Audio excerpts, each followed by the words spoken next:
almost every state in the U.S. under alert from blizzard conditions, heavy snow, rain, and record-breaking cold. We're tracking what's ahead. And so you see it as a choice between the U.S. or China? Yes. What do you want? We want the value of the freedom. Democracy. Yeah. Me too. Yes. a high-stakes presidential election on the horizon for Taiwan as the threat of a Chinese invasion hangs over the heads of voters. Good evening, everyone. I'm Mireya Villarreal in for Lindsay Davis. Thanks so much for streaming with us. We are following those stories and much more, including new video shows the U.S.-led airstrikes on Iranian-backed Houthi rebels in Yemen. Now the Houthis vowed revenge, the fallout happening overseas tonight. Plus, hospitalizations on the rise across the country. What's fueling the sudden spike? And Grammy Award-winning singer Uchis is expecting a big 2024. The life-changing moments ahead in her exclusive sit-down with ABC News Live. But we begin with the massive winter storm. 49 states are on high alert tonight. Already, whiteout conditions in Nebraska and Kansas are forcing even the interstates to close in some areas.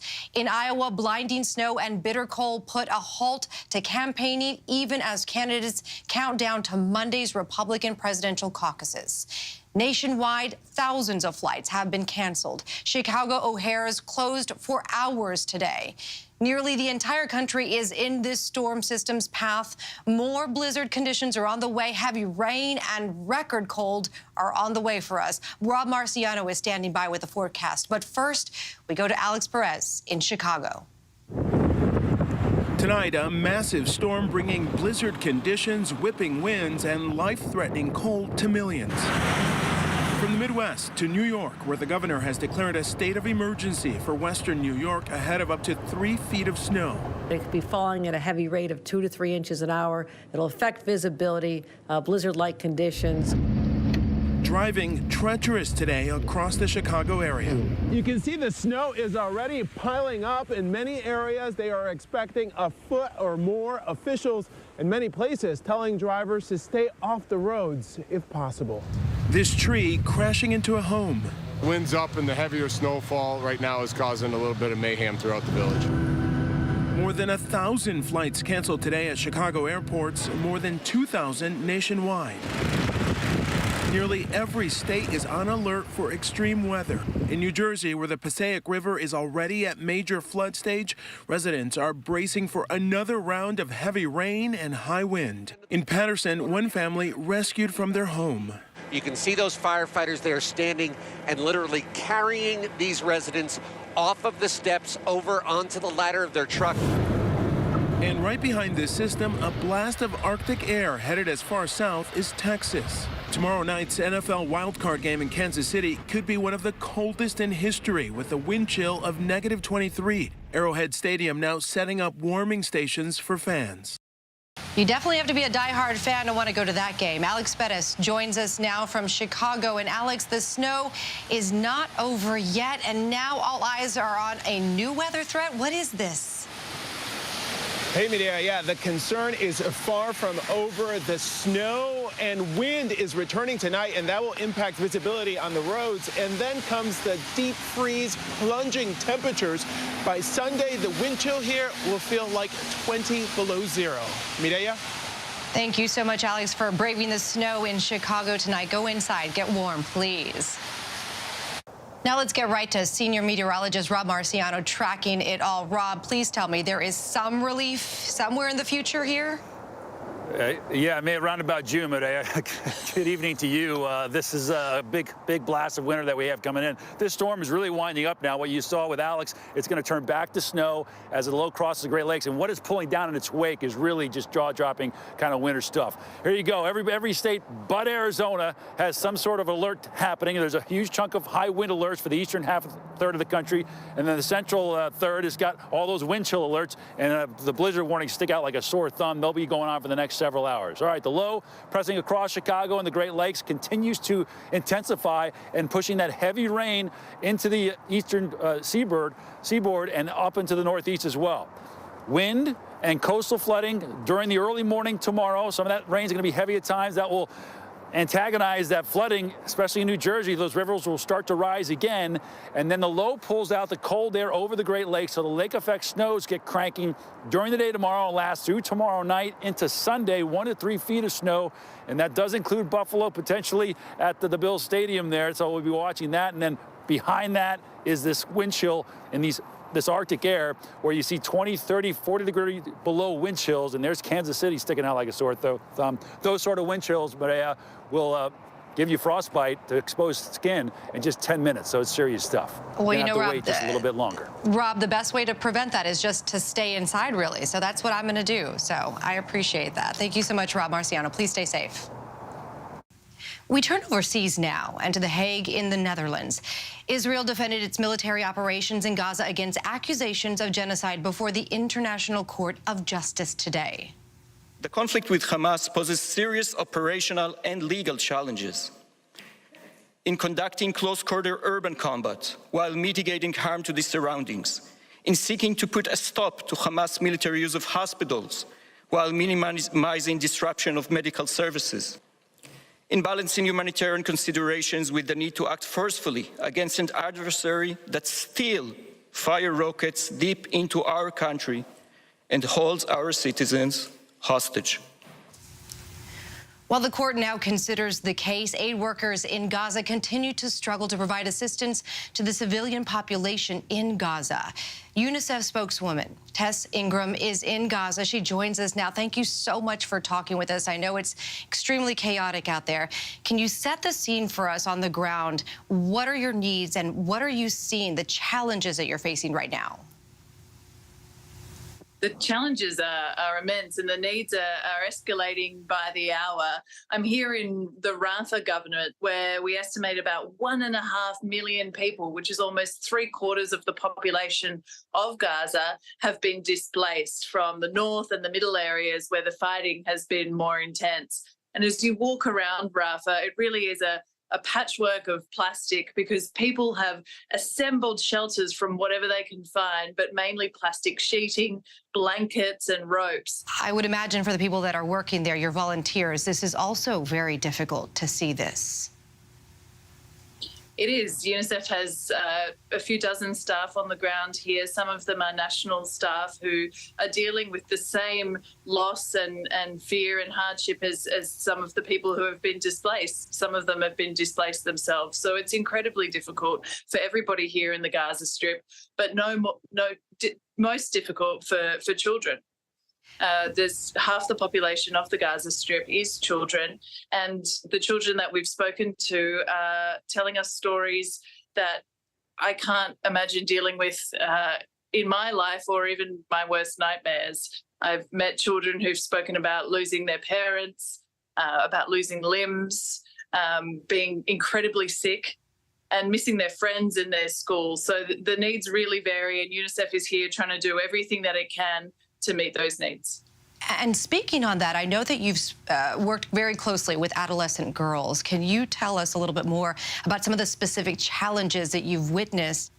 Yes, one of the things that I'm here to do is to talk to the adolescent girls and better understand the challenges that they face as a unique group here in Gaza. They obviously have specific needs that we're trying to address through hygiene kits and dignity kits. The situation in terms of hygiene is incredibly difficult.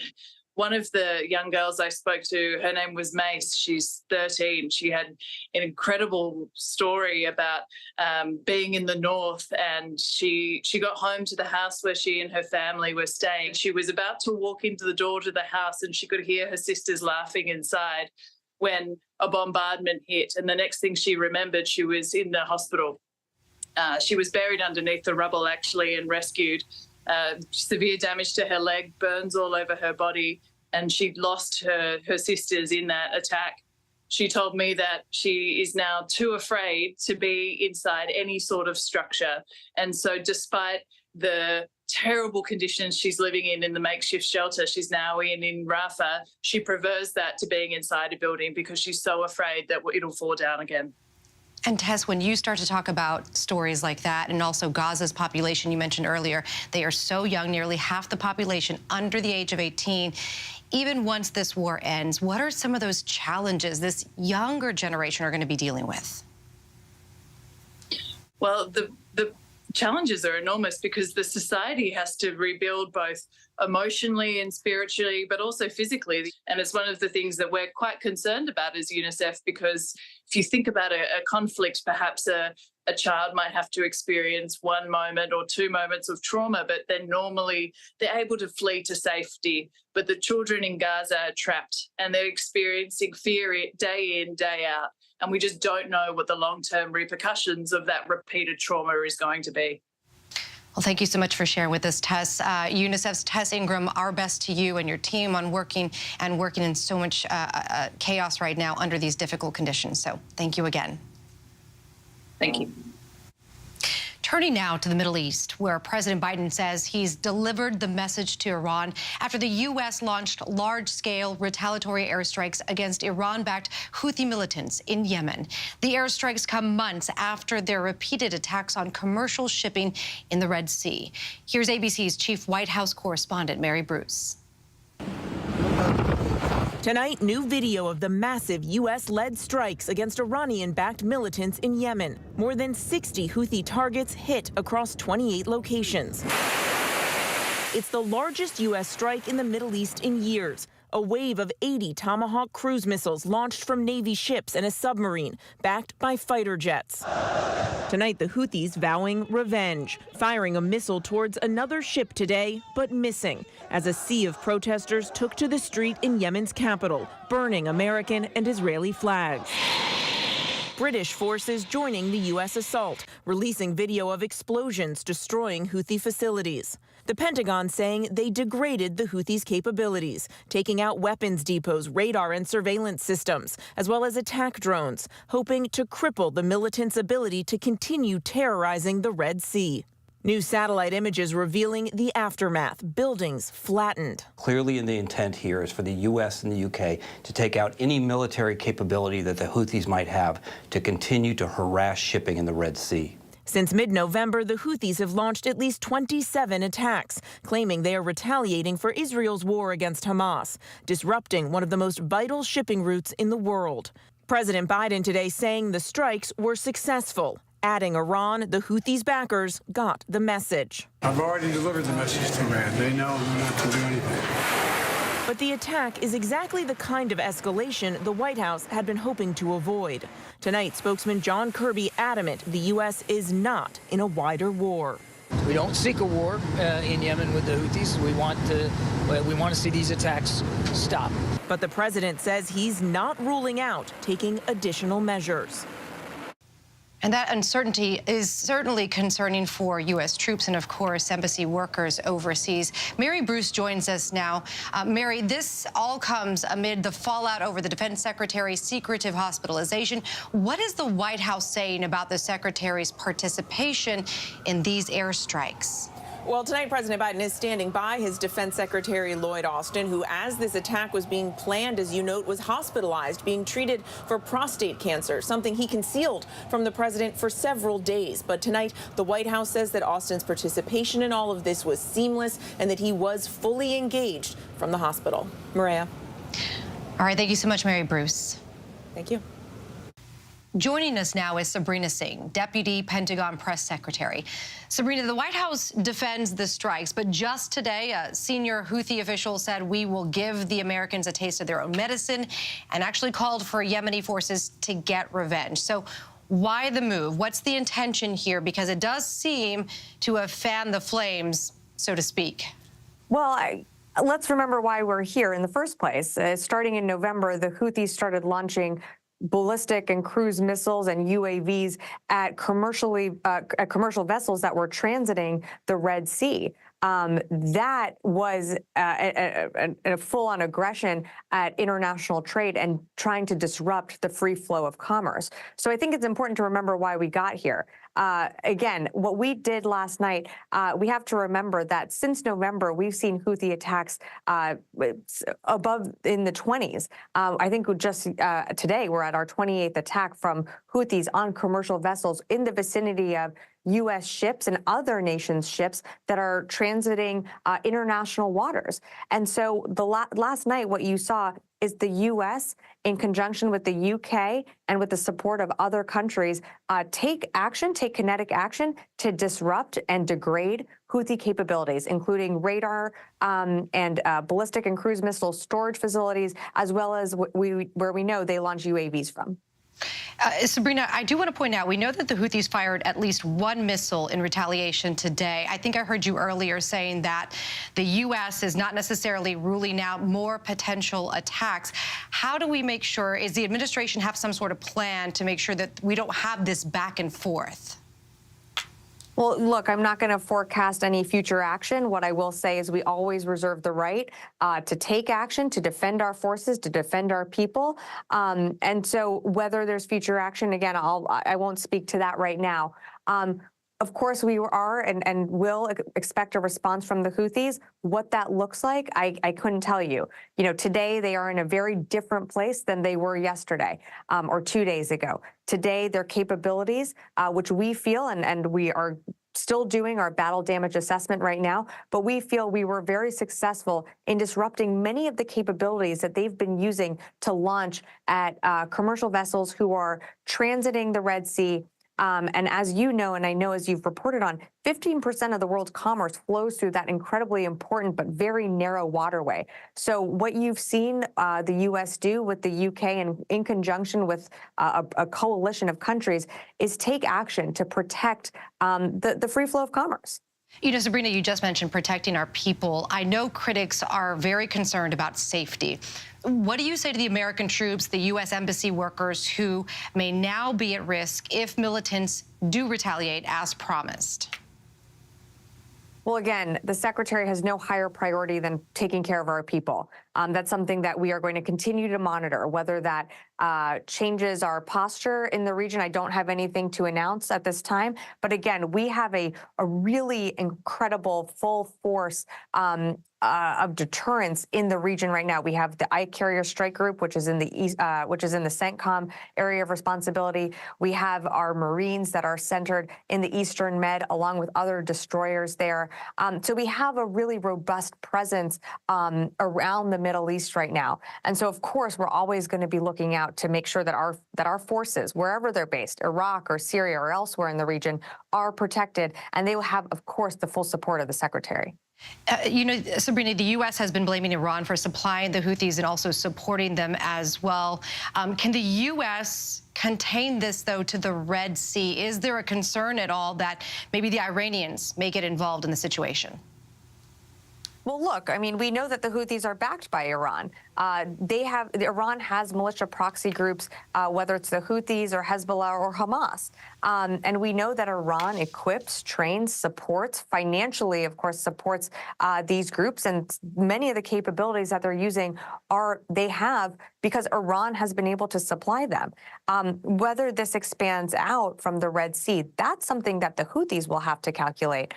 Again, the Houthis are impacting not just the free flow of commerce for the United States or our partners and allies. They're disrupting commerce for their region. So they're really going to have to make the calculation, is it worth it? Because they have partners in the region that do not want to continue to see their ships attacked. And so, again, you had a very strong coalition with the United States and the United Kingdom leading in taking military action last night against and degrading their capabilities. All right, Sabrina Singh, thank you so much for joining us tonight. We appreciate the perspective. Of course, thank you. A Dollar General store in Jacksonville, Florida is facing backlash after it decided to reopen today, just months after a racially motivated mass shooting took place there. A gunman opened fire at the store last August, killing 3 black people. The Jacksonville Sheriff's Office said the 21-year-old shooter was on a mission to kill black people. The victims' families have filed a wrongful death lawsuit against Dollar General, citing laxed store security. New developments in the case of a white supremacist who killed 10 people in Buffalo, New York.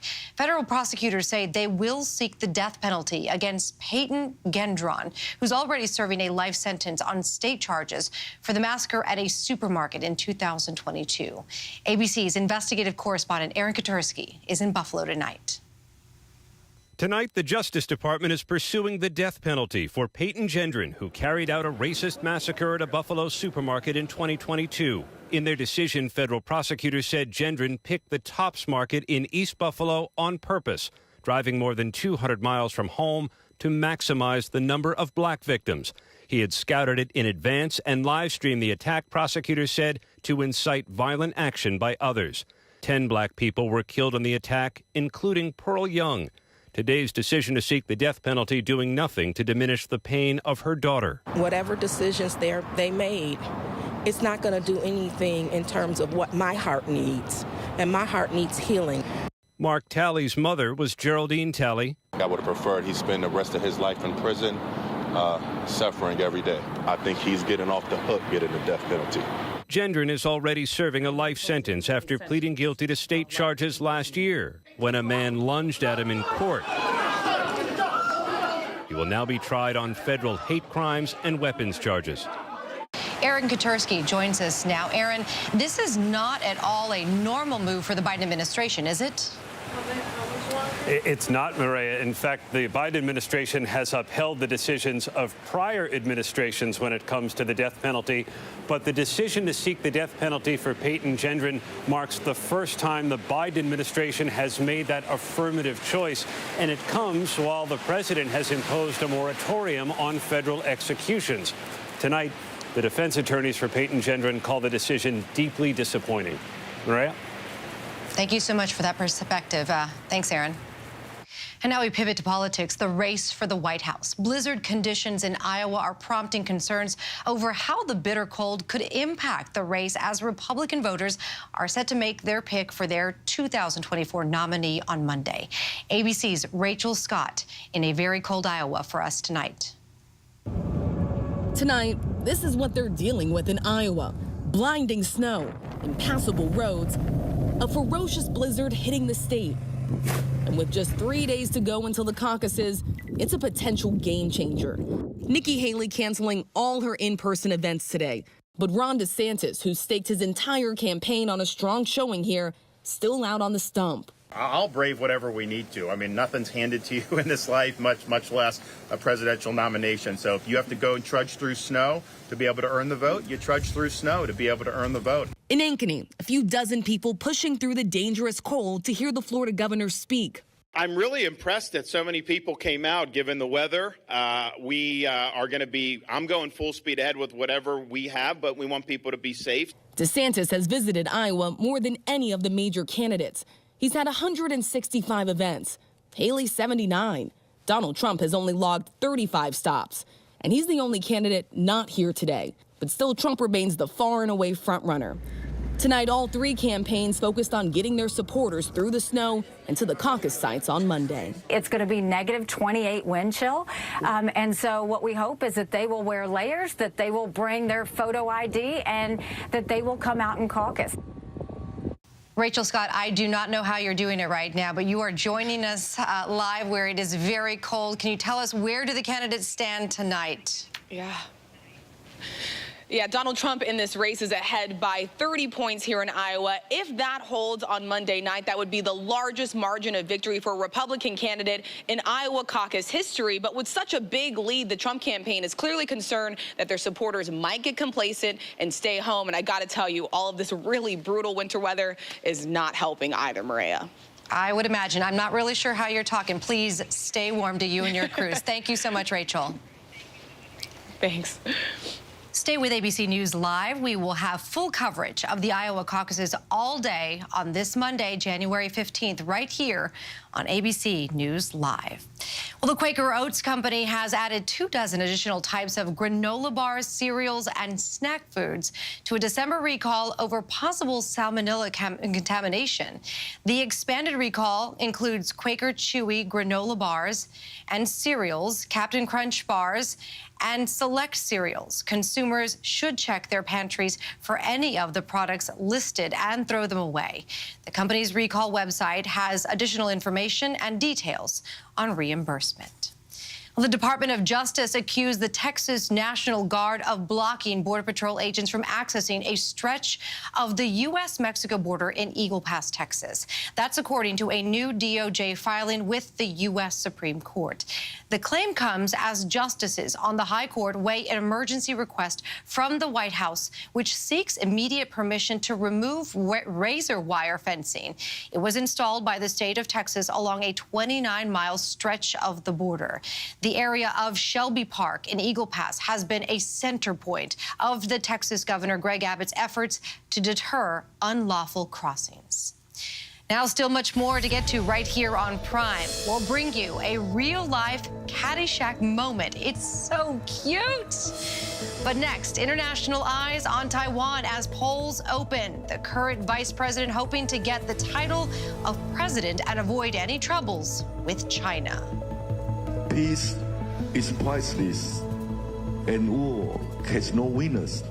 We will ensure a future of democracy, peace, and prosperity in the Indo-Pacific region. Whenever news breaks. We are here in Israel, a nation at war after that brutal surprise attack by Hamas. On the ground in Ukraine, reporting from Lewiston, Maine. The scene of a horrific mass shooting. ABC News Live is right there everywhere. From the scene of that deadly missile strike in Dnipro, Ukraine. Reporting from the earthquake in Turkey. In Rolling Fork, this tornado tore through this little town. From the most devastating disaster in Hawaii. From Charleston, South Carolina, on the 2024 campaign trail. In Iceland, let's go. Traveling with the president in Mexico City. Wherever the story. From the front lines, from southern Israel. Outside the Gaza Strip. In Beirut. From the FBI. Reporting from the nurses on the picket line. Here at 10 Downing Street in London. Streaming live to you. Wherever the story is. Wherever the story is. Wherever the story is. We're going to take you there. You're streaming ABC News Live. ABC News Live. You're streaming ABC News Live. ABC News Live. Streaming free everywhere. America's #1 streaming news. First thing in the morning. There's a lot going on. Everybody in that home is okay. To catch you up with what happened overnight. We are here at fashion's biggest night out. What's happening today? YouTube has unveiled a new set of policies. What people are talking about, the new ad campaign. Fast, straightforward. With some fun in between. A real-life Barbie dream house. A name change for the Wienermobile. First thing in the morning. America This Morning. America's #1 early morning news. On ABC News Live. All right, here we go. You ready? Let's do it. Yes, it's the show America wants and America needs right now. This is What Would You Do? Let's go. How are you? Yes. So what will you be watching Saturdays on ABC News Live? What would you do? Hey, I guess I just found out. The What Would You Do Marathon, 2 to 6 Eastern, every Saturday on ABC News Live. My favorite show. As tensions continue to rise in the Middle East, we want to shift our attention to Asia, and more specifically Taiwan, who is constantly looking over their shoulder when it comes to China. This weekend, they will hold their elections, and the results could lead to military tension across the Taiwan Strait. Our Britt Clinton has been on the ground for us. She has more in this report. A sea of tens of thousands of people packing into central Taipei, shouting slogans and pumping their fists in the air. These vibrant rallies held every day in the lead up to the weekend's high-stakes presidential vote. They're blowing horns, they're waving their flags as their current president, Tsai Ing-wen, is on stage tonight. This is democracy in action in Taiwan. There couldn't be more on the line. Taiwan's sovereignty at stake. The threat of a Chinese invasion looming large over this self-governing island, which China sees as a breakaway province. For China, it's only a matter of time until Taiwan is under its authoritarian rule, by force if needed. President Xi, in his New Year's speech, even calling the reunification of Taiwan with the mainland a historical inevitability. The drums of war seeming to beat louder in recent years, a record number of Chinese warplanes and ships encircling the island. Yet Taiwan and China share close socio-economic ties. Most people do support having some form of relationship with Beijing. And while domestic policies are high on the agenda, the major distinguishing factor is each party's approach to managing the China threat. William Lai Ching-te of the ruling DPP is the current frontrunner and loathed by Chinese officials who have accused him of seeking independence for Taiwan. Peace is priceless, and war has no winners.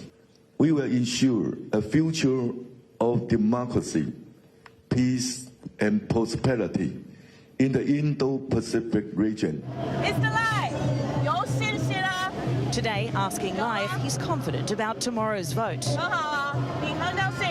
ABC News. His running mate is Xiaobi Kim, Taiwan's former representative to the US. We're all celebrating democracy. But on the eve of the election, the race is too tight to call. The Chinese preferred candidate, Hou You-yi of the KMT party, has been closing in on Lai's lead. The KMT wants closer ties with Beijing, saying a vote for Hou is a vote for stability. The Beijing-friendly candidate appealing to his voters, saying that this election is important because it makes the difference between war and peace, and that is in line with the Beijing narrative. And then this year, there's a third party in play, the TPP, led by former Taipei Mayor Ke Wen-je. What's your message to China? China. Ke says he doesn't see much trouble dealing with China. We just have to have a clear idea about each other's bottom line or find middle ground, he says. His young supporters are enticed by his pacifism. Nobody wants war. Nobody wants to fight. Yeah. But those in Lai's camp call it complacency and say this is exactly what China wants so that it can take over Taiwan. So you see it as a choice between the US or China? Yes. What do you want? We want the value of the freedom. Democracy. Yes. The tussle for Taiwan, a key flashpoint in tensions between the US and China. The US has never officially denied China's claim over Taiwan. However, it continues to supply Taiwan with military training and weapons. No matter who wins, the US is now saying it will send an unofficial delegation here after the election, which could provoke a response from China. When former House Speaker Nancy Pelosi visited Taiwan in 2022, Beijing launched unprecedented drills and even flew missiles over the island. On the eve of the election, the DPP is doing everything it can to convince young voters to keep China's military warnings front of mind. It's up to us to protect our country, and starts with our vote tomorrow. That's a thought echoed by these first-time voters. I think we all have to know that China is now the biggest enemy for Taiwan now. Well, I agree that. You all agree on that? We all agree that. And we have to defend ourselves. And the world will certainly be watching. Our thanks again to Britt. Still much more to get to. Coming up, it's Usher, baby. Usher generating halftime hype and even taking us to church. But next, you've seen the videos of the Stanley Cup mania. We tell you just how far the thirst has gone in our By the Numbers. With so much at stake, so much on the line, more Americans turn here than any other newscast. ABC News World News Tonight with David Muir, America's #1 most watched newscast across all of television. This is ABC News Live. The crush of families here in Poland. At refugee centers in Putin's Russia. On the ground in Ukraine. Close to the front line. From the capital. Destructive Cat 4 storm. Here along I-5. Boston is in the bullseye. Let's go. ABC News Live, America's #1 streaming news. Anytime, anywhere. Streaming 24/7, straight to you for free. Thank you for making ABC News Live America's #1 streaming news. From America's #1 news comes the all-new ABC News app. Breaking news, incredible video, faster, smarter, and customizable to your interests. If you love being in the know, you're gonna love this. Experience the all-new ABC News app. Download it now. All right, here we go. You ready? Let's do it. Yes, it's the show America wants and America needs right now. This is What Would You Do? Let's go. How are you? Yes. So what will you be watching Saturdays on ABC News Live? What would you do? Hey, I guess I just found out. The What Would You Do Marathon, 2 to 6 Eastern, every Saturday on ABC News Live. My favorite show. First thing in the morning. There's a lot going on. Everybody in that home is okay. To catch you up with what happened overnight. We are here at fashion's biggest night out. What's happening today? YouTube has unveiled a new set of policies. What people are talking about, the new ad campaign. Fast, straightforward. With some fun in between. A real-life Barbie dream house. A name change for the Wienermobile. First thing in the morning. America This Morning. America's #1 early morning news. On ABC News Live. In an interview, you talked about how you felt the boogeyman was coming. Yeah. But since I was a kid, I felt something's gonna get me. The case of Jonathan Majors, the actor convicted of charges. What happened exactly, do you know? No, I don't know. She's unconscious. Your defense team has said that you were the victim of that night. Who received injuries in the car? I did. Jonathan Majors Speaks, the Impact by Nightline exclusive, now streaming on Hulu. Why do so many people start their day here? From ABC News, this is Start Here. To be in the know and get a different take on the day's top stories. A lot of news today, so let's get into it. Listen now to the Daily News Podcast honored with 4 Edward R. Murrow Awards and see why the New York Times calls it a news podcast worth listening to. Start Here, ABC News. Make it your daily first listen. Now, that's a part of the story I bet you didn't see coming. Wherever you get your podcasts, Start Here. It's lunchtime in America, so what are we serving up? Well, how about everything you need to know? You know, that sounds pretty good. Give it to me. Your health, your money, breaking news, pop culture, with the biggest stars, music, trends, and of course, good food. GMA 3, what you need to know. A third hour of GMA in the afternoon. So join us, afternoons. For everything you need to know. I love that. Reporting from the earthquake in Turkey, I'm David Muir. Wherever the story, we'll take you there. You're streaming ABC News Live. Tonight, we're looking into the portable water cup that's causing physical confrontations, parking lot campouts, and general mayhem at Target stores around the U.S. How a century-old thermos maker became a TikTok sensation and the latest must-have in our By the Numbers. It all started in 1913 when William Stanley combined vacuum insulation and steel to create an insulated water bottle. For the next 100 years or so, the company catered to workmen and hunters, and Army Green was their top seller.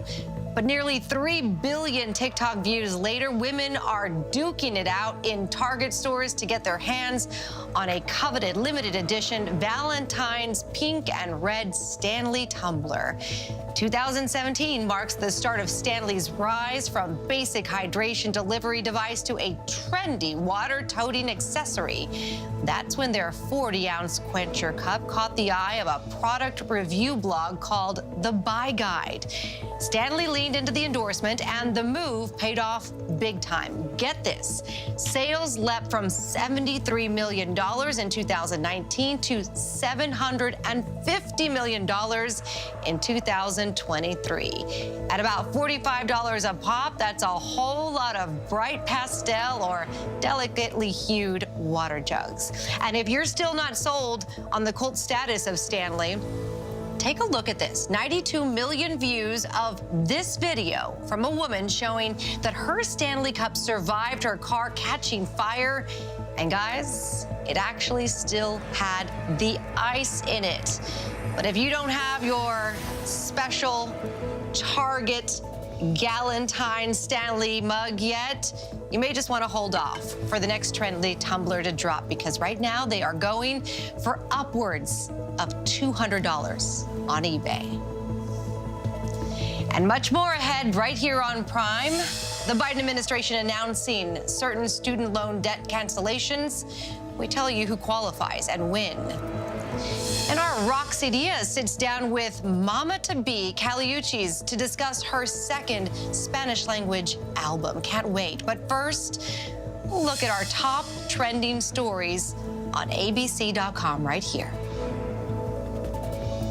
Important to always remember that lives are changed. Here in London, in Buffalo, Uvalde, Texas, Edinburgh, Scotland. From Poland once again tonight. Thank you so much for streaming with us. Ukrainian refugees here in Warsaw. Do you think you'll ever be able to go back home?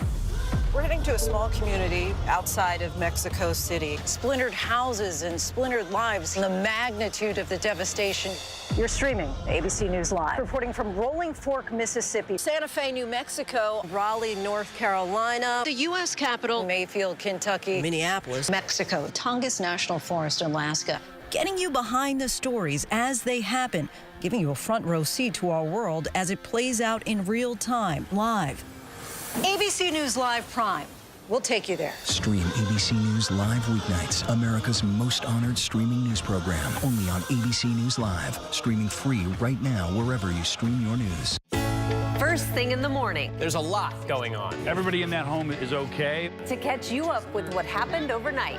We are here at fashion's biggest night out. What's happening today? YouTube has unveiled a new set of policies. What people are talking about. The new ad campaign. Fast, straightforward. With some fun in between. A real-life Barbie dream house. A name change for the Wienermobile. First thing in the morning. America This Morning. America's #1 early morning news. On ABC News Live. This is ABC News Live. The crush of families here in Poland. At refugee centers. In Putin's Russia. On the ground in Ukraine. Close to the front line. From the capital. Destructive Cat 4 storm. You're along I-5. Boston is in the bullseye. Let's go. ABC News Live, America's #1 streaming news. Anytime, anywhere. Streaming 24/7, straight to you for free. Thank you for making ABC News Live America's #1 streaming news. Whenever, wherever news breaks, it's so important to always remember that lives are changed. Here in London, in Buffalo, Uvalde, Texas, Edinburgh, Scotland. Reporting from Rolling Fork, Mississippi. Ukrainian refugees here in Warsaw. We're heading to a small community outside of Mexico City. Getting you behind the stories as they happen. ABC News Live Prime. We'll take you there. Stream ABC News Live weeknights wherever you stream your news. Only on ABC News Live. Get ready, America, every Friday. The hottest trends, styles, and must-have. What's the right stuff to buy right now? I really love that. It's time to buy the right stuff. Yes. And save big time, too. The right stuff. Fridays on GMA. You're going to love it. Why do so many people start their day here? From ABC News, this is Start Here. To be in the know and get a different take on the day's top stories. Start here. Now, that's a part of the story I bet you didn't see coming. Make it your daily first listen wherever you get your podcasts. All right, here we go. You ready? Let's do it. Yes, it's the show America wants and America needs right now. This is What Would You Do? Let's go. How are you? Yes. So what will you be watching Saturdays on ABC News Live? What would you do? Hey, I guess I just found out. The What Would You Do Marathon, 2 to 6 Eastern, every Saturday on ABC News Live. My favorite show.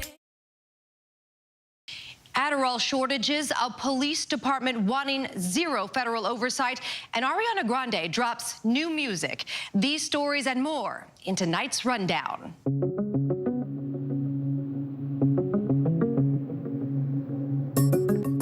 The Biden administration will start canceling some student loan debts in February. That is months ahead of schedule. This is part of the new SAVE repayment plan. If you're enrolled in that program, originally borrowing no more than $12,000 and made at least 10 years of payments, you can qualify. The White House says that it wants to help students who dropped out of college or went to community college and are still in debt. Phoenix police have released an internal report outlining policies and reforms they have already put in place amid an ongoing federal investigation by the Department of Justice into use of force incidents and allegations of racial discrimination. The city and Phoenix police are asking for the opportunity to reform themselves without federal oversight, but welcome the DOJ's findings. In the first year of the pandemic, an increase among adults filling prescriptions for stimulant drugs mostly used to treat ADHD. This according to estimates from a new CDC report. In this study, it looked at over 100 million prescriptions from the years of 2018 to 2022, and they saw significant increases. Those numbers were more pronounced for young adults from 20 to 39, a stimulant increase prescription of more than 30%, and non-stimulant increase of more than 81%. The report comes as the U.S. is currently in a shortage of the generic version of Adderall. An FDA review found that manufacturers were only making approximately 70% of the recommended quota. And so the reasons why, it includes a variety of things: pandemic stressors, economic stressors, but also just simply staying at home causes increased risk of anxiety and depression that we've seen overall. The CDC reports the numbers of COVID cases and hospital patients are rising across the country.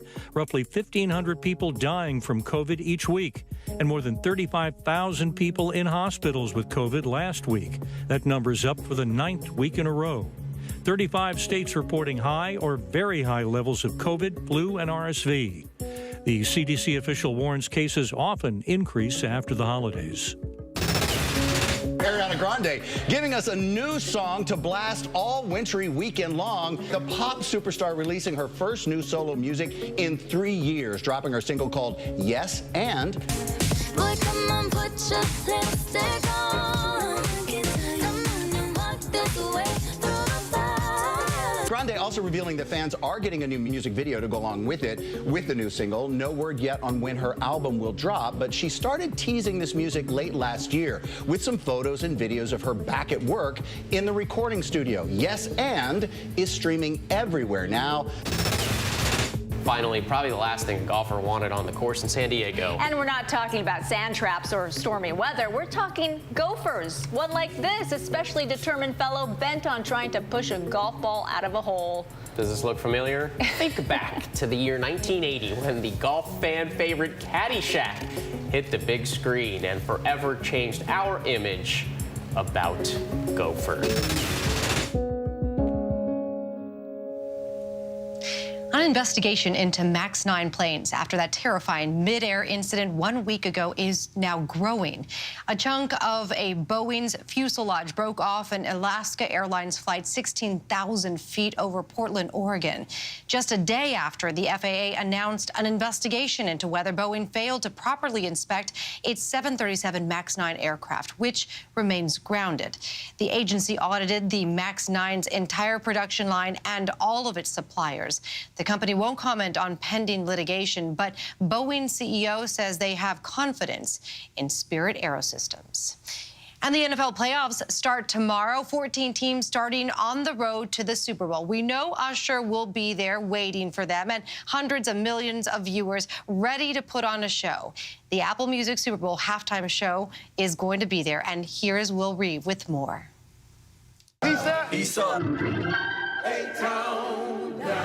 It's the performance everyone is anxiously awaiting. Apple Music's Super Bowl 58 halftime show, headlined by Usher. My favorite Usher song is Yeah. With under a month to go, a new trailer out now featuring Usher through the years, plus his fans, and some famous friends, J Balvin, Jungkook, and the King, LeBron James. You make me wanna say, With 9 #1 singles and more than 65 million albums sold worldwide, Usher has plenty of options for the 13-minute set. The R&B hitmaker, now part of a league few have been invited into. It's the one and only D.R.E. Dr. Dre, you little busters. There was the historic performance featuring some of hip-hop's biggest names in 2022.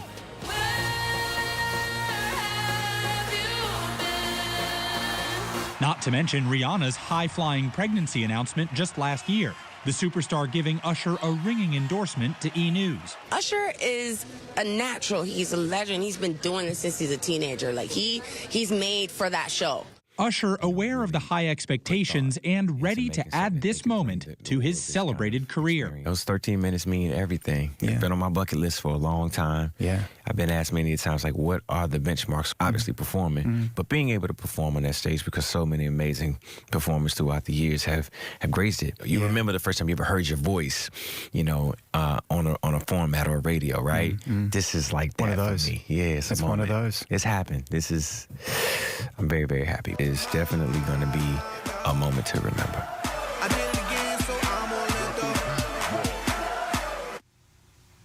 I can't wait. Our thanks to Will Reeve.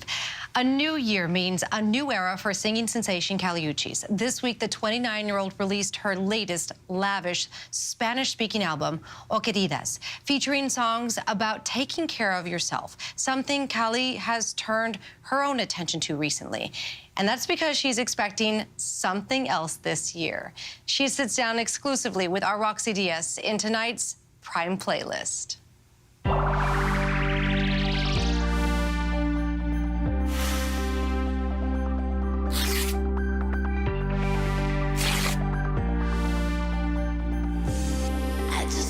Get higher with my lover.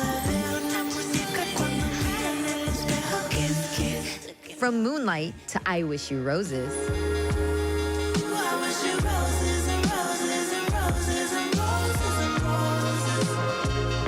Colombian-American singer and songwriter Uchis proved with her smash hit album Red Moon and Venus, she produces nothing but hits.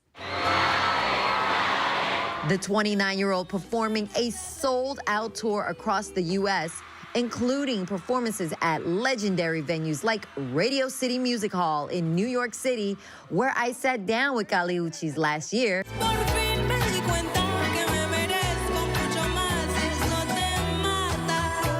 Uchis keeping her foot on the pedal with Te Mata, marking a new era for her fourth studio album, Orquídeas, meaning orchids. I met with the songstress again in Los Angeles. So you have some news that you want to share with us? Absolutely. Which is? My new album is out.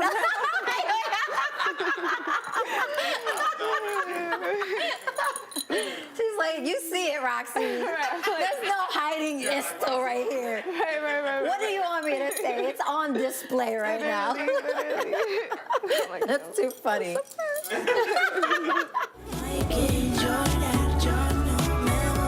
Uchis now expecting her first child with rapper Don Toliver, giving fans a first look in her music video for Tu Corazón Es Mío and Diosa. But before the reveal, choosing to keep the news private, similar to another mother in the limelight.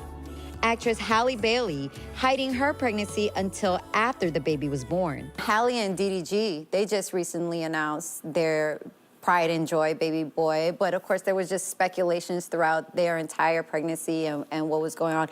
Did you kind of see how she was handling? Yeah, me and her speak, we know each other, so we had talked a lot about it, and I think that that's unfair. I think everybody deserves their privacy, especially when it comes to your body, your matters of your own personal life. Your fan base is so strong. They're so protective of you. You never denied it, and you never confirmed it as well. But how did you feel when you saw your fans going, like, defending you because people thought that they were body shaming you? You changed to the baby doll dresses. It was nice to see them defend me, and, you know, I don't really care what people say about my body, so I'm like, as long as they can say whatever they want. They can say I'm gaining weight and I'm trying to hide my body. I don't care. Just don't talk about my baby. My baby's like my biggest blessing. And although her baby is due soon, nothing is slowing down the singer. How have you been able to then keep your peace throughout this whole entire process? What has been those things, your go-to, to be able to, like, just stay focused and centered? I think just being a working woman in general is hard. There's so much, like, pregnancy discrimination. I don't want to be like a stereotype of like, oh, I'm just gonna stop working now. It's just that reminding myself, like, I don't owe it to anybody. Just people speculating that I was pregnant. It was, you know, fans saying horrible things like, oh, you know, like, oh, you're in your prime, don't do that, and it's like, you just don't even want that type of energy when you're pregnant. Last time we spoke and we sat down, walk me through what's been happening since then to, like, the trajectory of where Cali is now. Is your mindset still the same? No, so much has happened between that time. I mean, besides my pregnancy as well, it's like just so much has happened and life has changed so much. I just don't care about a lot of the things that I used to care about, and I feel like I want to be more present than ever in my life, and I feel like I want to definitely preach about presence and share as much as I can. Like, I wish there's so much that I wish that I knew when I was growing up that I really want to like share with the younger generation. So yeah, that's kind of the mental space that I'm in right now. You speak about wanting to share more, but then you also speak about privacy. How do you balance Yeah, no, both? when I say share more, I mean in regards to like holistic living and like protecting yourself, not just your energy, but also like from all the things that are designed to harm us, to harm our health, to harm our spirit, our body, our well-being. And as for Cali's other baby, her music, the singer on the heels of her newly released Spanish album, Orquídeas, featuring singles like Muñequita.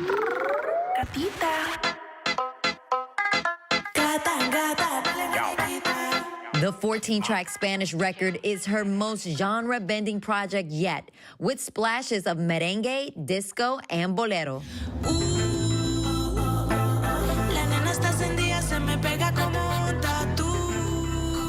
The highly anticipated collaboration on the record, Labios Mordidos with Karol G, surpassing over 30 million streams on Spotify and over 20 million views on YouTube, takes fans for a spin with the reggaeton banger. She has a really beautiful spirit. Like, I feel like I can just talk to her and it's like big sis energy. I feel like I love just finding women that I can share experiences with about this industry that we're in, because it is so hard to face like alone, and so it's nice to find peers that are just real and level-headed. I feel like I can talk to her about stuff. She shows real love. She shows real support.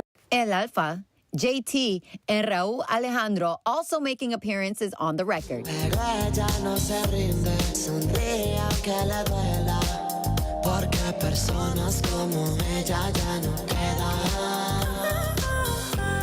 But one that may surprise fans, her track, Igual que un ángel, with Peso Pluma. Someone else that you have sounding like we've never heard before is Peso Pluma. Oh, yeah. How did that even come about? Tell me about the song. I have to take my hat off to him because I was not expecting him to want to jump on that song in particular. I was kind of more expecting a different song. I think he's going to surprise everybody with how good he actually made himself sound on the song and how well he was able to, you know, jump into a genre so different from what he's used to. I think that's something really important for an artist to be able to do. I knew orchids were your favorite flower. Didn't think that was going to be the name of your album, but what does Orquídeas mean to you? Originally, when I came up with the title, I was just thinking, you know, it's a feminine flower. It has this mystique to it. It has this timelessness to it. And that's what I felt like represented the album. And then also it's the national flower of Colombia. And then I found out it's also the flower of fertility. But I didn't name the album knowing that. But after I found out I was pregnant, I found out Orquídeas are the flower of fertility. So I was like, oh, it's perfect. And the mom-to-be going back to her roots with a 5th studio album planned for a release later in the year. It's completely different from Orquídeas, and it's completely different from Red Moon and Venus. It plays a lot more on genres that I kind of started in, that I feel like my OG fans will appreciate. It's more, I think, to the root of where I started as an artist, sonically. Before you go, we have a little gift for you from our family. Sweet. Oh, thank you. You want to open it, and we want to congratulate you on motherhood. Oh, thank you so much. One very, very detailed and one of one. I've seen it online. A couple people sent it to me when this person made it. It's funny. The Cali Uchis Hello Kitty. Adorable. Aww, and we feel like bib. You're probably going to need a bib. Oh, yeah, lots of bibs, for sure. Such an adorable gift. Our thanks to Roxy Diaz for that awesome story. If you want to hear more from your favorite artists, from Lady A to Stephen Aoki to even Ray, head over and watch more on Hulu. Just search for The Playlist. And that's our show for this hour. I'm Mireya Villarreal. Stay tuned to ABC News Live for more context and analysis of the day's top stories. Thank you so much for streaming with us.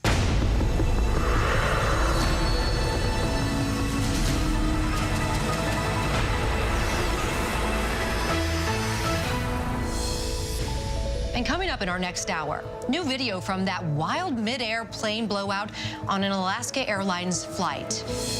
An old school flair and vibes from a 21-year-old. Steven Sanchez sits down with us to discuss his new album, Angel Face. Why do so many people start their day here? From ABC News, this is Start Here. To be in the know and get a different take on the day's top stories. Start Here. Now, that's a part of the story I bet you didn't see coming. Make it your daily first listen, wherever you get your podcasts. From America's #1 news comes the all-new ABC News app. Breaking news, incredible video, faster, smarter, and customizable to your interests. If you love being in the know, you're gonna love this. Experience the all-new ABC News app. Download it now. It's lunchtime in America, so what are we serving up? Well, how about everything you need to know? You know, that sounds pretty good. Give it to me. Your health, your money, breaking news, pop culture, with the biggest stars, music, trends, and of course, good food. GMA 3, what you need to know. A third hour of GMA in the afternoon. So join us, afternoons. For everything you need to know. I love that. This is ABC News Live. The crush of families here in Poland. At refugee centers. In Putin's Russia. On the ground in Ukraine. Close to the front line. From the capital. Destructive Cat 4 storm. We're along I-5. Boston is in the bullseye. Let's go. ABC News Live, America's #1 streaming news. Anytime, anywhere. Streaming 24/7, straight to you for free. Thank you for making ABC News Live America's #1 streaming news. In an interview, you talked about how you felt the boogeyman was coming. Yeah. But since I was a kid, I felt something's gonna get me. The case of Jonathan Majors, the actor convicted of charges. What happened exactly, do you know? No, I don't know. She's unconscious. Your defense team has said that you were the victim of that night. Who received injuries in the car? I did. Jonathan Majors Speaks, the Impact by Nightline exclusive, now streaming on Hulu. All right, here we go. You ready? Let's do it. Yes, it's the show America wants and America needs right now. This is What Would You Do? Let's go. How are you? Yes. So what will you be watching Saturdays on ABC News Live? What would you do? Hey, I guess I just found out. The What Would You Do Marathon, 2 to 6 Eastern, every Saturday on ABC News Live. My favorite show.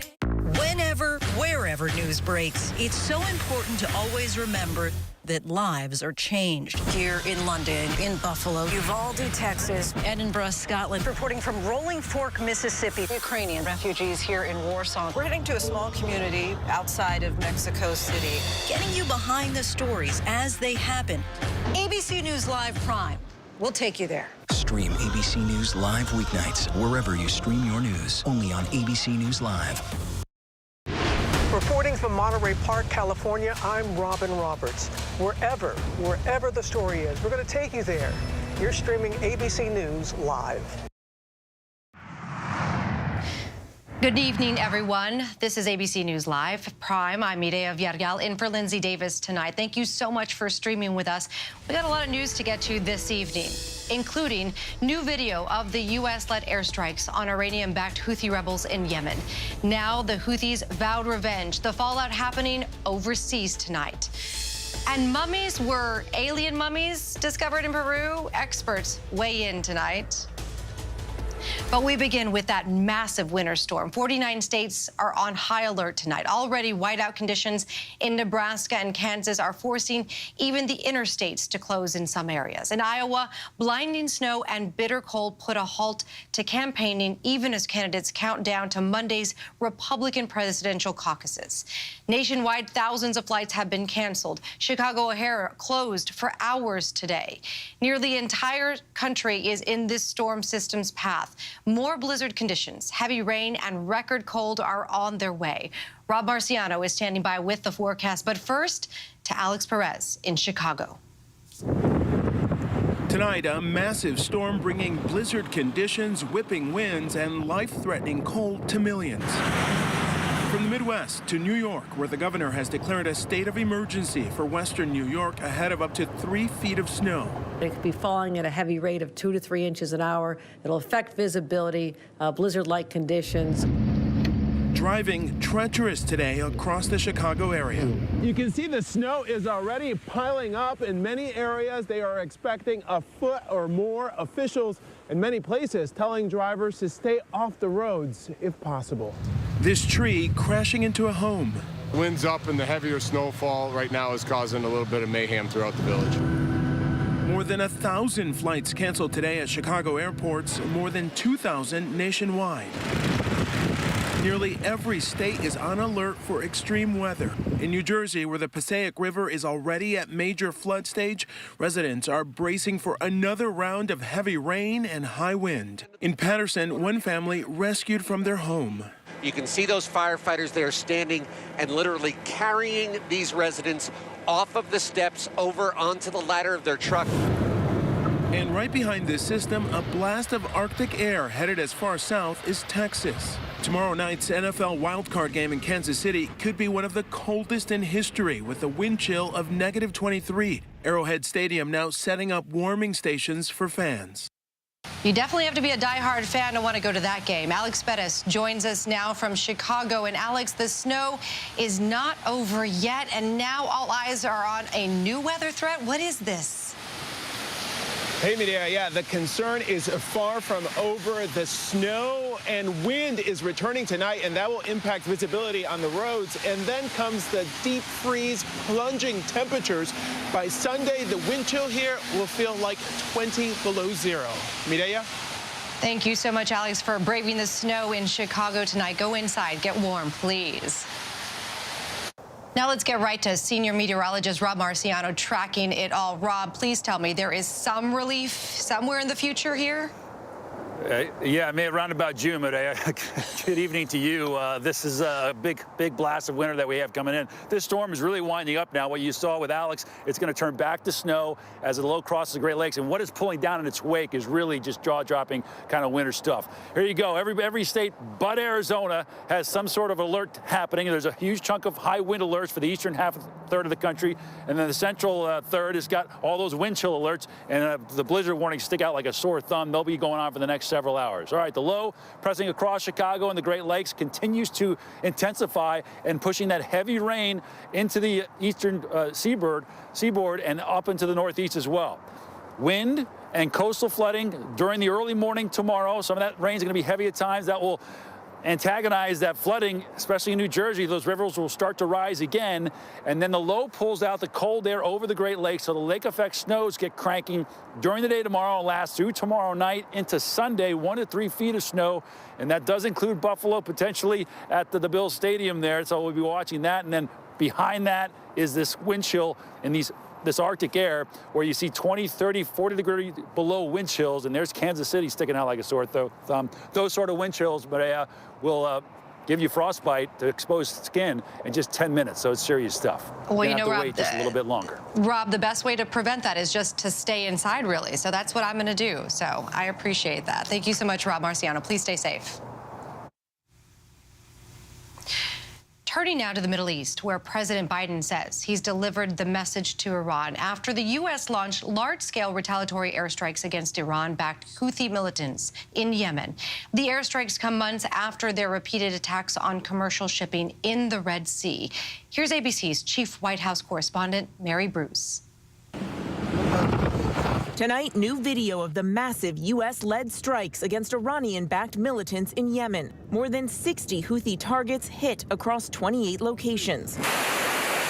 It's the largest U.S. strike in the Middle East in years. A wave of 80 Tomahawk cruise missiles launched from Navy ships and a submarine, backed by fighter jets.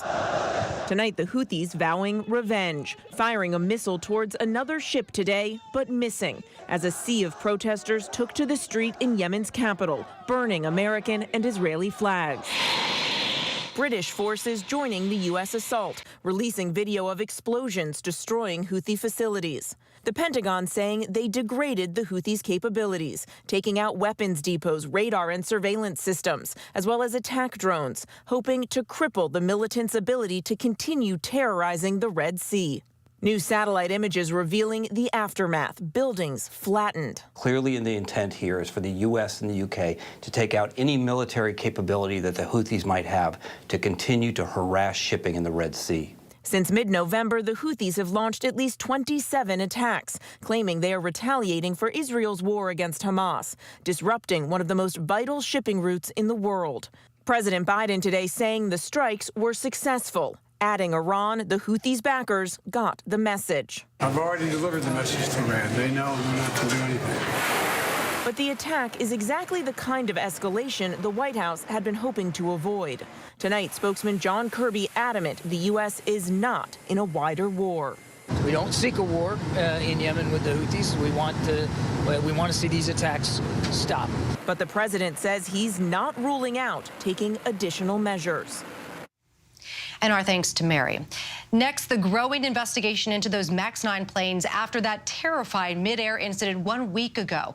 The FAA now stepping up its scrutiny of how the planes were produced. This comes as we are getting heart-stopping new video of the tense moments on board.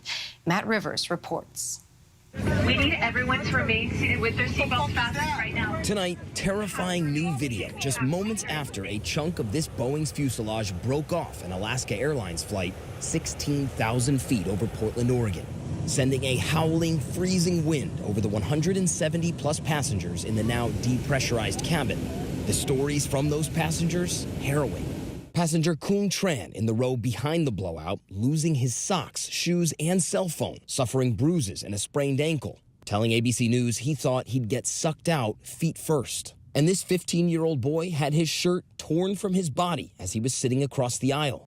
And just a day after the FAA announced an investigation into whether Boeing failed to properly inspect its 737 MAX 9 aircraft, which remain grounded, the FAA today taking further action, auditing the MAX 9's entire production line and all of its suppliers. And in a federal lawsuit, a former employee of Spirit Aerosystems, which manufactured the MAX 9 fuselage, alleging the company's products suffered from an excessive amount of defects. The company won't comment on pending litigation, but Boeing's CEO has confidence in Spirit Aerosystems. We're not going to point fingers there because, yes, it escaped their factory, but then it escaped ours, too.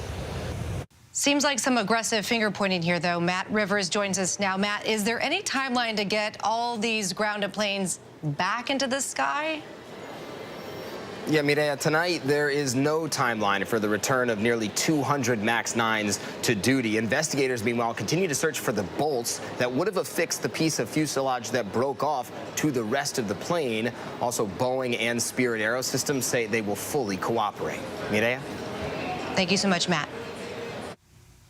And new developments in the case of a white supremacist who killed 10 people in Buffalo, New York. Federal prosecutors say they will seek the death penalty against Peyton Gendron, who's already serving a life sentence on state charges for the massacre at a supermarket in 2022. ABC's investigative correspondent Eric Katursky is in Buffalo tonight. Tonight, the Justice Department is pursuing the death penalty for Peyton Gendron, who carried out a racist massacre at a Buffalo supermarket in 2022. In their decision, federal prosecutors said Gendron picked the Tops Market in East Buffalo on purpose, driving more than 200 miles from home to maximize the number of black victims. He had scouted it in advance and live-streamed the attack, prosecutors said, to incite violent action by others. 10 black people were killed in the attack, including Pearl Young. Today's decision to seek the death penalty doing nothing to diminish the pain of her daughter. Whatever decisions they made, it's not going to do anything in terms of what my heart needs, and my heart needs healing. Mark Talley's mother was Geraldine Talley. I would have preferred he spend the rest of his life in prison, suffering every day. I think he's getting off the hook, getting the death penalty. Gendron is already serving a life sentence after pleading guilty to state charges last year when a man lunged at him in court. He will now be tried on federal hate crimes and weapons charges. And Aaron, our thanks to you. We head slightly west for the race to the White House. Blizzard conditions in Iowa are prompting concerns over how the bitter cold could impact the race as Republican voters are set to make their pick for their 2024 nominee on Monday. ABC's Rachel Scott is in a very cold Iowa tonight as candidates make the final push on the campaign trail. Tonight, this is what they're dealing with in Iowa. Blinding snow, impassable roads, a ferocious blizzard hitting the state. And with just 3 days to go until the caucuses, it's a potential game changer. Nikki Haley canceling all her in-person events today. But Ron DeSantis, who staked his entire campaign on a strong showing here, still out on the stump. I'll brave whatever we need to. I mean, nothing's handed to you in this life, much less a presidential nomination. So if you have to go and trudge through snow to be able to earn the vote, you trudge through snow to be able to earn the vote. In Ankeny, a few dozen people pushing through the dangerous cold to hear the Florida governor speak. I'm really impressed that so many people came out given the weather. We are going to be, I'm going full speed ahead with whatever we have, but we want people to be safe. DeSantis has visited Iowa more than any of the major candidates. He's had 165 events. Haley 79. Donald Trump has only logged 35 stops. And he's the only candidate not here today. But still, Trump remains the far and away frontrunner. Tonight, all three campaigns focused on getting their supporters through the snow and to the caucus sites on Monday. It's going to be negative 28 wind chill. And so what we hope is that they will wear layers, that they will bring their photo ID, and that they will come out and caucus. Thank you so much to Rachel Scott. Now stay with ABC News Live. We will have full coverage of the Iowa caucuses all day on Monday, January 15th, right here on ABC News Live. Now, the Department of Justice accused the Texas National Guard of blocking Border Patrol agents from accessing a stretch of the U.S.-Mexico border in Eagle Pass, Texas. That's according to a new DOJ filing with the U.S. Supreme Court. The claim comes as justices are on the high court weighing in on emergency requests from the White House, which seeks immediate permission to remove razor wire fencing. It was installed by the state of Texas along a 29-mile-long stretch of the border. The area of Shelby Park is in Eagle Pass. It has been the center point of Texas Governor Greg Abbott's efforts to deter unlawful crossings. Still much more to get to. Coming up, Steven Sanchez sits down with us, talks about Angel Face. But next, a dictator vanished when he was supposed to turn himself into authorities. We'll tell you where.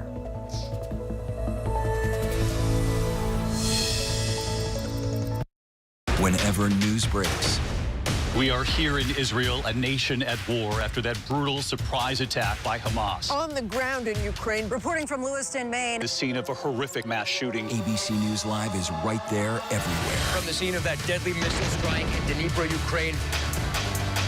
Reporting from the earthquake in Turkey. In Rolling Fork, this tornado tore through this little town. From the most devastating disaster in Hawaii. From Charleston, South Carolina, on the 2024 campaign trail. In Iceland, let's go. Traveling with the president in Mexico City. Wherever the story. From the front lines from southern Israel. Outside the Gaza Strip. In Beirut. From the FBI. Reporting from the nurses on the picket line. Here at 10 Downing Street in London. Streaming live to you. Wherever the story is. Wherever the story is. Wherever the story is, we're going to take you there. You're streaming ABC News Live. ABC News Live. You're streaming ABC News Live. ABC News Live. Streaming free everywhere. America's #1 streaming news. Everything is so fine, little bit of sunshine. Some more, just a little bit. Breathe more, just a little bit. Smile a little more, and I'm into it. I've been running through the strange life. Pictures on my phone, like everything is so fine, little bit of sunshine.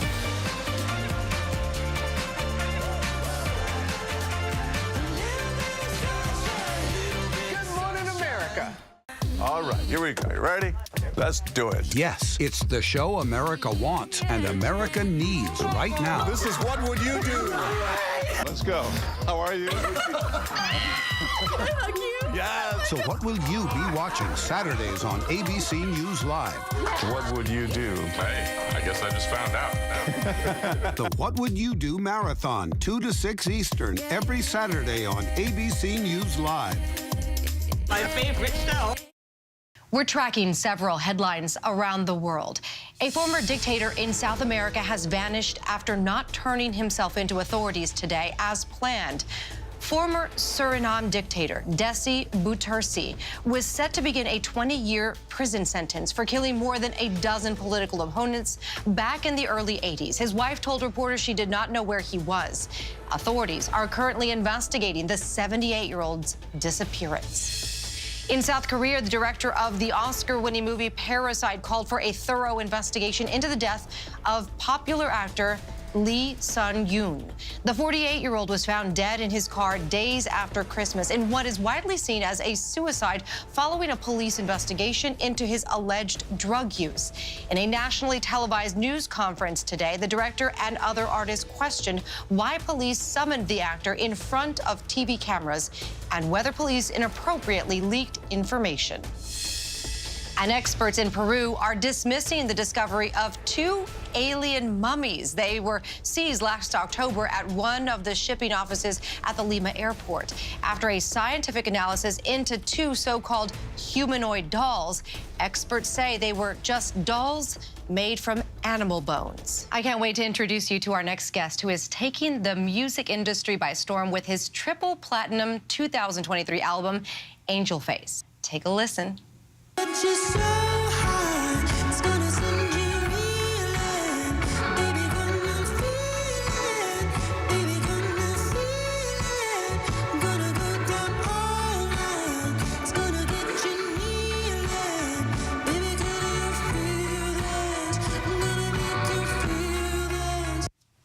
Now, that was definitely a tease, if ever there was one, obviously. As you're just off your North American leg of your tour, Steven Sanchez, thank you so much for joining us today. Thank you for having me. Listen, first of all, I have to say, it is a pleasure meeting you and hearing you more than anything, but you are 21 years old. 21. 21, right? And you have this voice that seems to be a little bit older than what I would expect your age is. Yeah. Where does this come from? Oh my gosh. I mean, I grew up loving music, as a lot of folks grew up loving music, but for me it was something I always wanted to try and make into a career, but I didn't really know how, and now some years later it worked out. I feel like from your style, seeing you in front of me, your shoes even, to your dressing, but also to your music, listening to you, it's very clear that I feel like you've got some inspiration. You draw a lot of inspiration from music of the 50s and 60s. Totally. How is that even possible? Because I would imagine most 21-year-olds are not listening to music from the 50s and 60s. I had good folks who listened to good music, which is good. Yeah? Yeah, my grandparents, you know, they introduced me to vinyl, and then, you know, folks that I went to school with that also loved that music connected me with more of that music, and just, yeah, I'm just grateful for the people in my life who actually have good taste, you know? So. Is there something special about it that makes you feel like you connect more to that genre or that time frame than maybe what we're hearing a little bit of right now? I think just back then it was so simple. I mean, they talked about love and heartache and, you know, the trials and tribulations of your life. And I think now it feels like it's more only ever talking about the heartbreak of your life. It feels like 20-year-olds that are making music and people who are older, they make a lot of, it's always just sad. I love your social media. I'm a big Instagram fan, and so I was watching a lot of your social media. One of the videos that really kind of just made me smile big was your reaction video to when Priscilla Presley is watching your performance. Yeah. And it's very clear, right, that your performance does emulate a little bit of Elvis. Sure. Is that by intention? I don't know. I feel like it's like, we do the same thing, but he works, you know, uptown and I work downtown, kind of thing. Like, it's, you know, I wouldn't say that I'm trying to be Elvis, or, you know, someone might say, oh, this is like a novelty act, or you're just like Elvis, but it's like, you know, I feel like maybe I think if you come and see our show, I move around a little bit more, you know. No, I've seen it. I've seen it. There's a lot more going on than just, you know, hip shaking. Hip shaking, you know, like I could be just Elvis Pelvis, but it's just. I think the Troubadour and like the Mooncrest is so much more than that, and you know it is definitely its own thing, and it's honestly like an homage to a lot of different artists that I grew up listening to and was inspired from, and I think that's how 90% of artists formulate their projects, is from inspiration, and they kind of find their own way of doing it. Your song, Until I Found You, took off on social media, especially TikTok, of course. Yeah. Is the ability to be able to clip these songs and then use them, you know, the way a lot of your fans have, do you keep that in mind when you're writing? Like, wow, this could be really cool if somebody took it and then added it to their own life and their own emotion and their own world. I don't know, like, I think a lot of the time, like, when it comes to writing songs, I think I'm only ever really doing it for me, I think. 'Cause, I mean, there's definitely the thought, like, oh, if I write this, like, you know, with Until I Found You, there was never a sense of, like, I'm gonna write this and, like, now people are gonna connect with it in this way. I think with this record, it's the same, you know, I'm never trying to tell anybody how to be or how to feel or and I don't think any songwriter is. I think the beautiful thing about music is that you make it because it satisfies something in yourself, and then there's a beauty in the fact that other people are able to connect with it just because they're also humans. Steven Sanchez, thank you so much for joining us. You can stream Angel Face on your favorite platform. And still to come, how one Peloton group did some wicked good for their favorite restaurant servers. Whenever news breaks, we are here in Israel, a nation at war after that brutal surprise attack by Hamas. On the ground in Ukraine, reporting from Lewiston, Maine. The scene of a horrific mass shooting. ABC News Live is right there everywhere. From the scene of that deadly missile strike in Dnipro, Ukraine. Reporting from the earthquake in Turkey. In rolling forward, this tornado tore through this little town. From the most devastating disaster in Hawaii. From Charleston, South Carolina, on the 2024 campaign trail. In Iceland, let's go. Traveling with the president in Mexico City. Wherever the story. From the front lines, from southern Israel. Outside the Gaza Strip. In Beirut. From the FBI. Reporting from the nurses on the picket line. Here at 10 Downing Street in London. Streaming live to you. Wherever the story is. Wherever the story is. Wherever the story is. We're going to take you there. You're streaming ABC News Live. ABC News Live. You're streaming ABC News Live. ABC News Live. Streaming free everywhere. America's #1 streaming news. Everything is so fine, little bit of sunshine. Some more, just a little bit. Breathe more, just a little bit. Smile a little more, and I'm into it. I've been running through this strange life. Pictures on my phone, like everything is so fine, little bit of sunshine.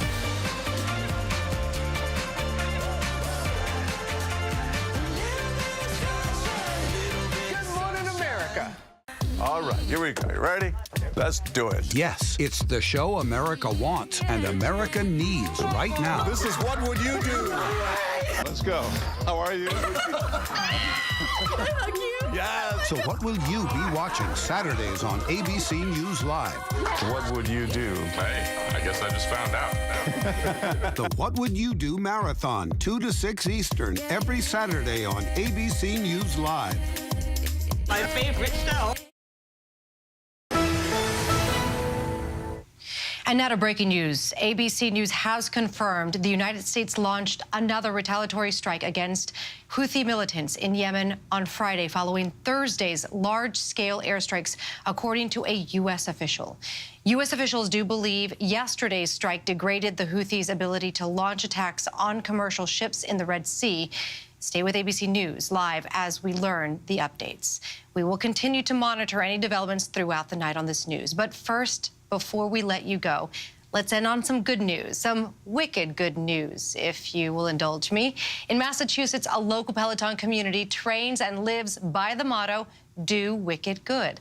Last weekend, they got together for breakfast and put their money where their mouth is by leaving a more than $7,000 tip for their waitresses. Take a look. When Massachusetts native Josh Vernon set out to create a community to bring local Peloton enthusiasts together, he wanted to do it with a purpose. People wanted to do more than just ride together virtually, and that philanthropic piece really helped build the community. He called the group Wicked Smart Zone. Josh said the 2,300 members ride, train, and live by the motto, do wicked good. Do wicked good at work, do wicked good at school, do wicked good while training.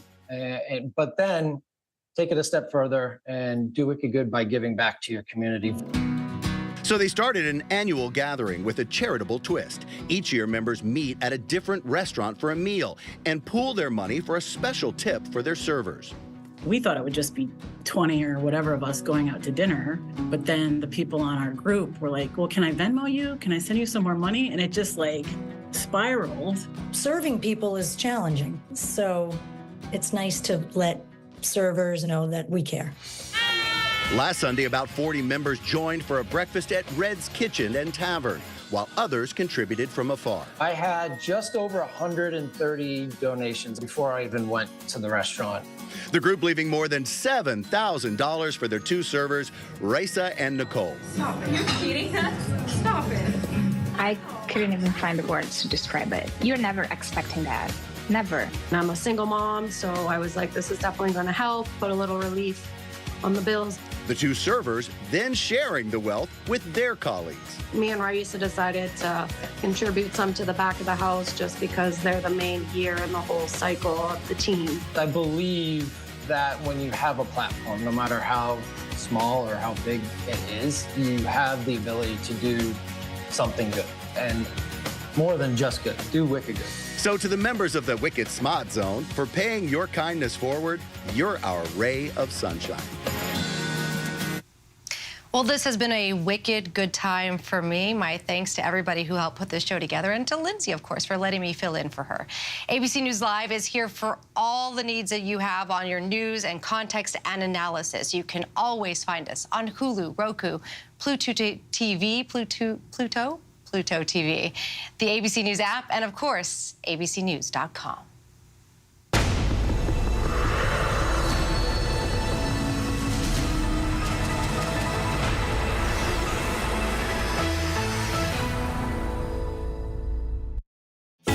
First thing in the morning. There's a lot going on. Everybody in that home is okay. To catch you up with what happened overnight. We are here at fashion's biggest night out. What's happening today? YouTube has unveiled a new set of policies. What people are talking about. The new ad campaign. Fast, straightforward. With some fun in between. A real-life Barbie dream house. A name change for the Wienermobile. First thing in the morning. America This Morning. America's #1 early morning news. On ABC News Live. In an interview, you talked about how you felt the boogeyman was coming. Yeah. But since I was a kid, I felt something's gonna get me. The case of Jonathan Majors, the actor convicted of charges. What happened exactly, do you know? No, I don't know. She's unconscious. Your defense team has said that you were the victim that night. Who received injuries in the car? I did. Jonathan Majors Speaks, the Impact by Nightline exclusive, now streaming on Hulu. All right, here we go. You ready? Let's do it. Yes, it's the show America wants and America needs right now. This is What Would You Do? Let's go. How are you? Yes. So what will you be watching Saturdays on ABC News Live? What would you do? Hey, I guess I just found out. The What Would You Do Marathon, 2 to 6 Eastern, every Saturday on ABC News Live. I'm Gio Benitez. Wherever the story is, we'll take you there. You're streaming ABC News Live.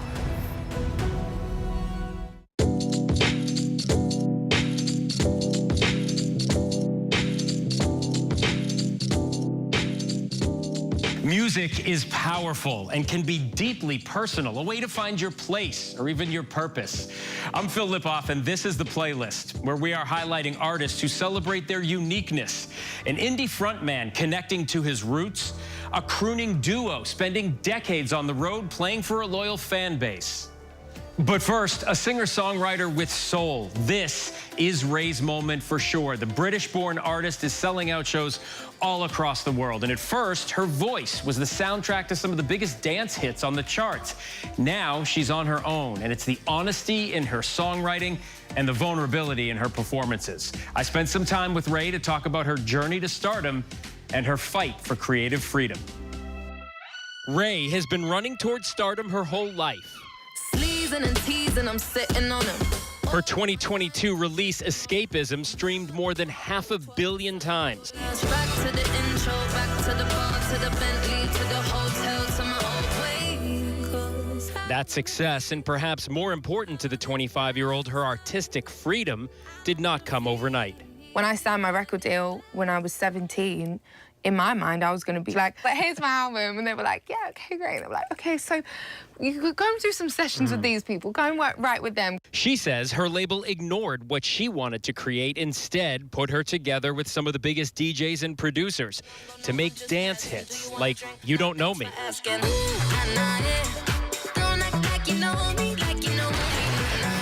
The Jax Jones 2016 release featuring Ray climbed to number 3 on the UK charts.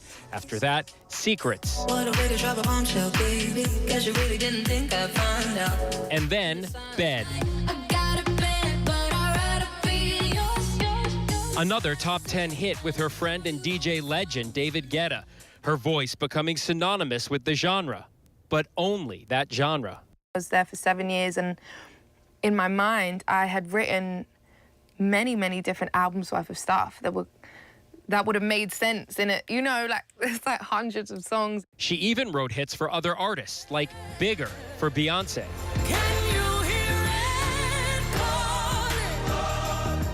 Finally, after 7 years in 2021, Ray says she had had enough and took to social media claiming that her label was preventing her from releasing her own album instead of just single after single. Shortly after that, she was let out of her contract, suddenly untethered, independent, and ready to be Ray. Ultimately, it forces you as an artist to focus on the only thing you can control, and that is the quality of your art. And the idea is that if it gets into one person's eardrums, you're like, you know, they're listening and they're like, wow. You said, I don't want to create music for the purpose solely to sell. That doesn't give me joy. When I heard you say that, I wrote it down immediately. I had to get to a place where I was like, I don't care how this music performs. I don't care what it does.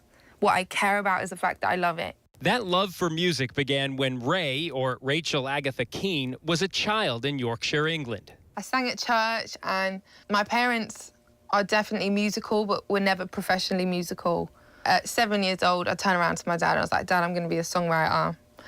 My granddad used to write songs. It's just in the blood. The passion's in the blood. It's an interesting thing for a 7-year-old to say. I wrote and recorded my first song when I was about 8.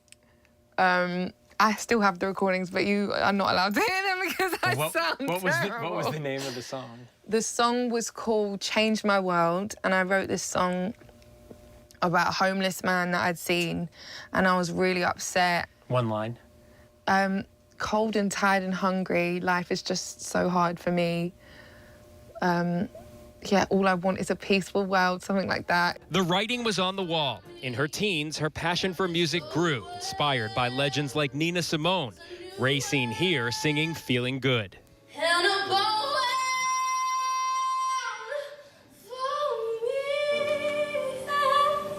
All these years later, opening for stars like SZA and Uchis, seen at fashion shows with Ice Spice and Lil Nas X. Now headlining her own tour, and Ray fans around the world finally have her first full-length solo album, My 21st Century Blues, and it begins like this. Ladies and gentlemen, give a warm heartbreak welcome to the wonderful Ray. A 13-song journey. Pop mixed with jazz, R&B, and a little dance, with lyrics to match the highs and lows of the life she's lived. There's Oscar-winning Tears. She performed in August on Good Morning America's concert series. Cry those Oscar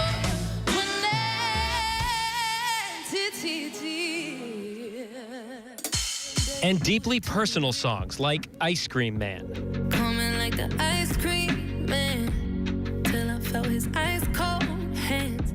Written about being sexually assaulted. Whenever you go to that place, I think a lot of people who experience some of these things experience PTSD and experience the aftermath of trauma that was dealt to you that you didn't deserve. Like, you know, having to figure out how to pick your life up after you've been completely broken and abused. And that's a song that I made to just remind myself